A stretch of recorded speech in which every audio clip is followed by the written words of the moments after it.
I want to begin by saying technology should not divide, but should unite us. Evidence-based data shows that most of the youth are in very remote areas with little to no access to technology. How do we co-design interventions, much needed interventions, to increase the access so that we can train our youth in the digital skills and in AI so that they can be able to leverage the Internet of Things, to leverage AI, and they can leverage these green technologies to create businesses in those rural areas and drive local economic growth.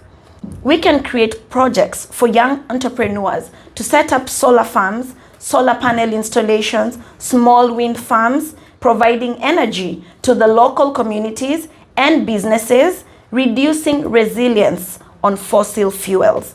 Why can't we form the green cooperatives to pool resources for renewable energy projects, which can create jobs for the youth and promote energy independence? Because it is imperative that we can innovate agri-tech solutions and utilize green technologies like precision agriculture, drones, and the Internet of Things to improve the crop yields and reduce wastage.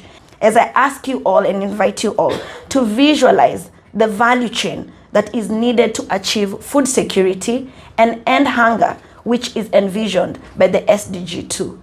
As state and non-state actors, we need to build an ecosystem for the youth to thrive in, increase access to the education, to reduce the knowledge gaps, and increase advocacy through what we're doing here today. Let us invest in technology and innovation hubs at the rural and local community level, because this is where we will start incubators and be able to nurture the green startups. We should build that infrastructure and create spaces for young entrepreneurs to collaborate on sustainable business ideas which can foster innovation and local economic growth. We need to invest in the youth-centric food systems and climate policies while enhancing access to resources and funding young farmers, accelerating agro-industrial development and value chain integration.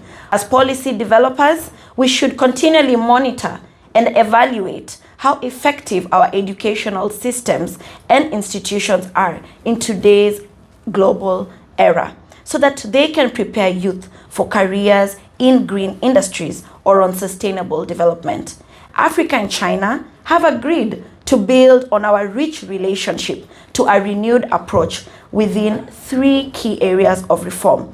We are pushing for the reforms of the UN Security Council. We are pushing for the reforms of the international financial architecture and global climate financing. And finally, we are pushing for the reforms of global trade and climate change response architecture.